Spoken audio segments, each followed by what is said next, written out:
So you want to be a coin dealer. My advice is don't. Hey guys, it's been the Coin Geek at Old Pueblo Coin. Quick reminder out there for everyone that we do, of course, actually sell things on eBay and in our store and physically online and physically in the store.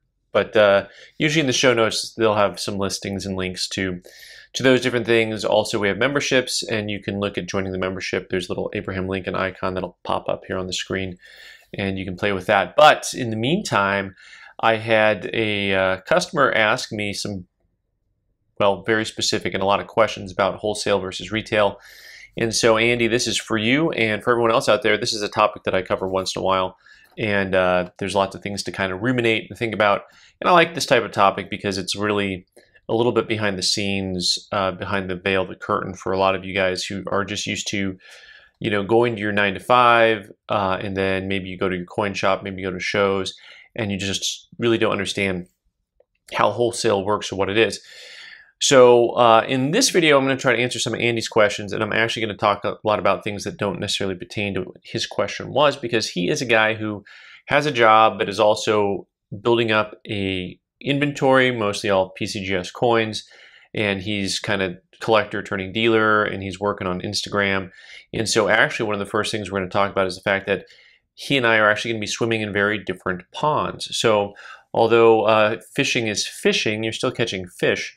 You're actually going to use different bait and different everything depending on where you are at. So to Andy's questions, he wants to know about, when do you wholesale? Why do you wholesale? Who do you wholesale to? How do you wholesale, right? All these wholesale questions. And so it's actually going to be very different because he asks, is there just a single wholesaler that you deal with? So it's going to depend on the type of material that you want. The answer to everything in all of this is the same thing that I talk about all the time in my videos, which is community and relationships. At the end of the day, if you are good at making connections with other people, you can be very successful in this industry. In fact, I have seen people who, quite frankly, don't care about coins who are very successful. One, because they don't care about coins. It's very easy for them. They don't get the emotional attachment that you or I do. And two, they're also, they remember faces, names, wants, needs, and they are able to find a home for things. So Andy wants to know if, is there a single wholesaler that you deal with? And of course, depending on how you use the term wholesale, the quick answer is, of course, no. I have lots of different people that I deal with. Some of you in the business world may think of it this way. There is business to business, B2B, and business to customer, B2C. Wholesale just means business to business. So anytime I am buying or selling to another dealer, that's considered wholesale. So, but that's not too mysterious, right? You go to shows and you see guys dealing with each other, and there's something a little bit more mysterious when you get back into the certified coin exchange, the CCE, and did I just say that wrong? I don't care. I'm just going to use the abbreviation from now on, CCE. It's early here, so we're going to keep rolling. So the CCE is a paid-for subscription where it's like $300 a month, and dealers put their bids on there for what it is they're willing to pay for stuff. So a lot of guys use CCE. I don't. There are thousands and thousands of coin dealers out there.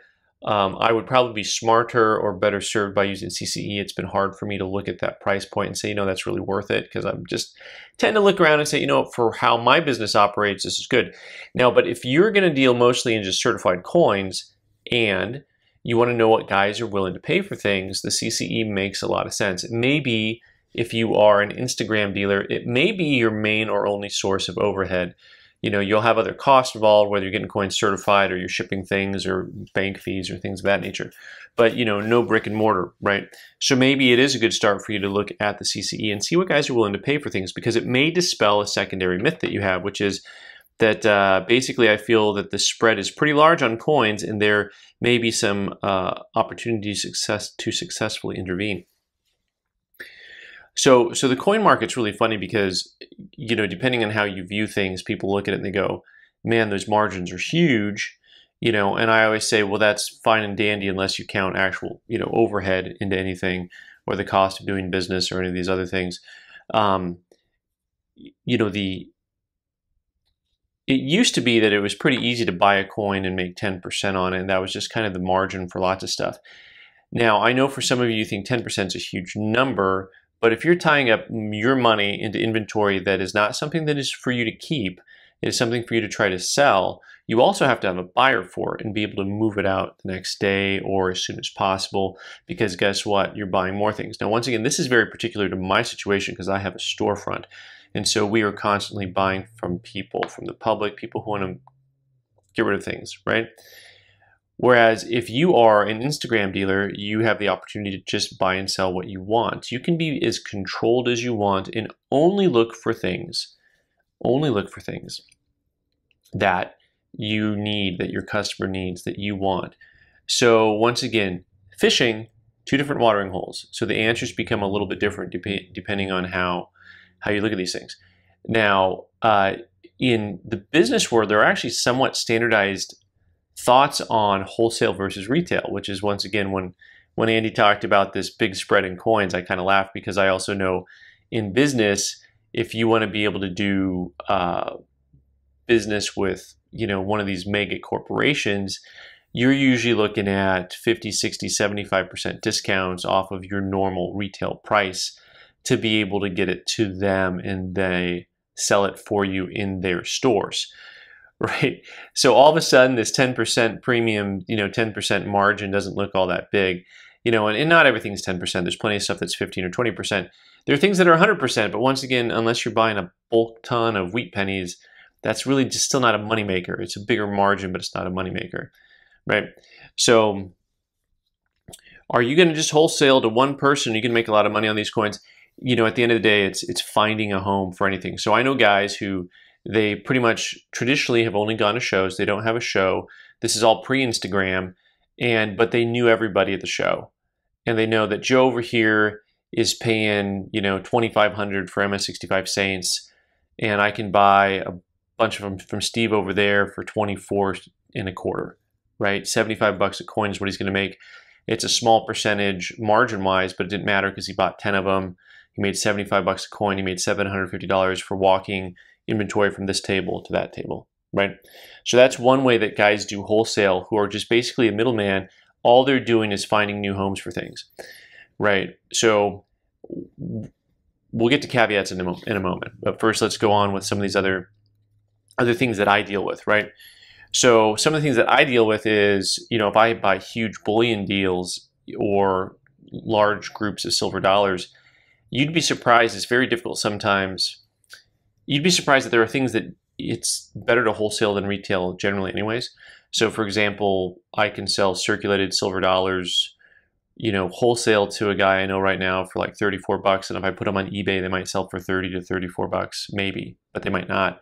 Plus my time, plus 10% to eBay and PayPal or eBay and whatever, eBay, whoever's taking all the money nowadays, right? So there's a lot more work involved. So one of the secondary questions that he'd asked was like, when do you wholesale? When do you retail? When do you send to auction?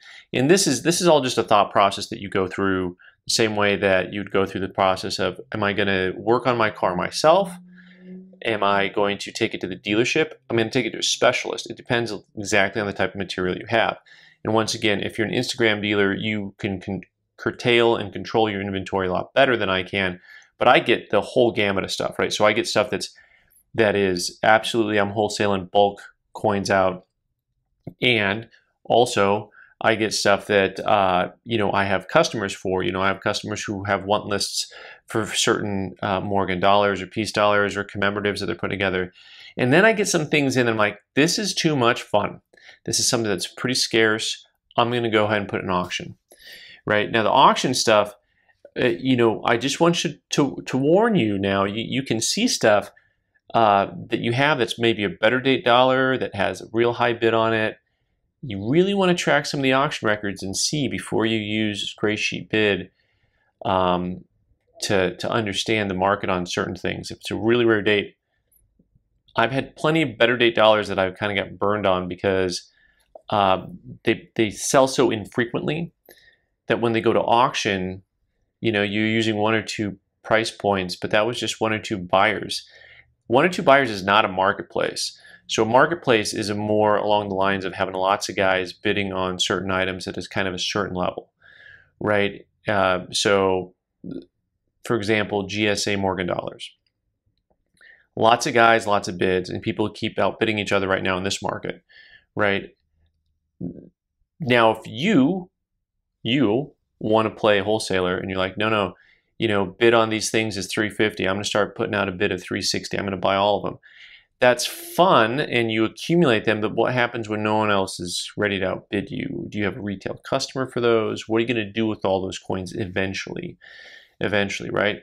So at the end of the day, there are people who are making these bids because they have some type of a retail customer, presumably, right? So I'm fascinated with this marketplace right now because we've talked about this a lot on this channel, and that is the sudden uptick in Morgan and Peace dollars in certain areas. I've said out loud, and I'll continue to say out loud, I think it's temporary.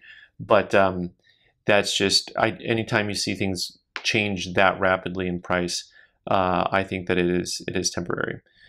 All right, so one of the things, Andy, I think you'll find out is if you do subscribe to CCE and start looking around, and you hope to outbid people, if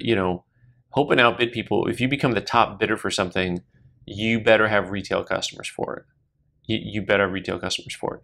And guess what happens also if you've built your inventory up to a couple $100,000 and it's nothing but, I'm going to talk about diversification here, if it's nothing but these better day dollars that have gone up by 50% in the last year, what happens when that market shifts on you? Well, now you've worked your butt off to make 5, 10, 15% on your coins. Your inventory grows, your value grows, and then all of a sudden the market drops 25% in 2 months. And all of that work and profit is gone.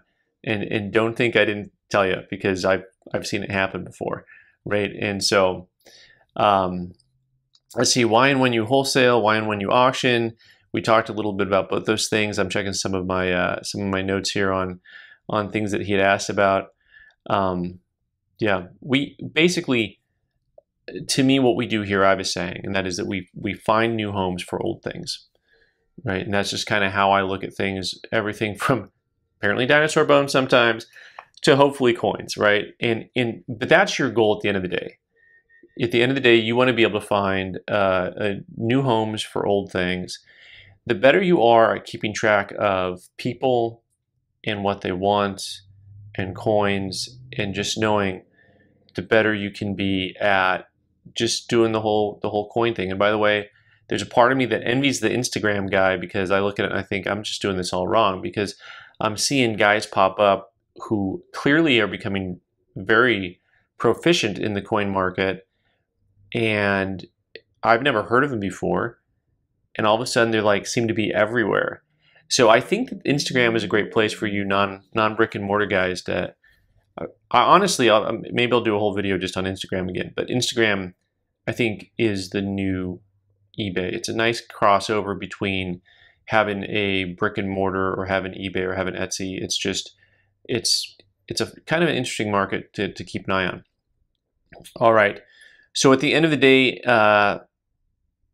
Andy, anyone else out there who wants to do your own coin business, I don't have a single wholesaler. I wholesale depending on volume of stuff that I get in. But sometimes the dealer is the strongest buyer or the easiest sale. So when you go on and you find more dealers, whether it's CCE or somewhere else, sometimes dealers are the best buyers for things. And let me give you one more little microcosm on this, right? Because one of the things that is misleading about bid and ask and gray sheet and other things is that none of that means anything until someone has money that they're going to give to you. And that's when it becomes meaningful. So here's the microcosm of the coin world, right? You're a coin collector and you see the value of your coins and you take them to your local coin club and you talk to other coin collectors because you think, well, coin collectors pay retail for things, right? So you try to sell your coins to those guys. And invariably what happens is you find out that the coin dealer in town usually will pay more, and a couple reasons. Because most of the coin collectors at the coin club do not need all of the coins that you have. They probably only need a few of them. Now, some of them are willing to pay retail for a good coin from you. They might be willing to do that. Many of them, because they collect, they probably know what the market is, and they might want a little better deal. But maybe you'll still come out ahead, right? But many of them, and I've seen this happen a lot. I've seen lots of guys from a coin club buy all the coins from another coin club member and then come in and sell them to me at wholesale, right? Because they know that I will buy all of it. And so, this is something for you to think about.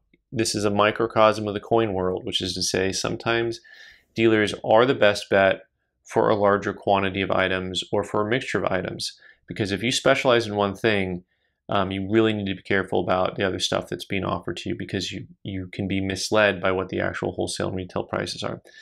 So we will talk more about this subject down the road, guys. This is an important topic, and there's just lots to learn by everyone involved. Andy, thanks for your questions. I really appreciate it.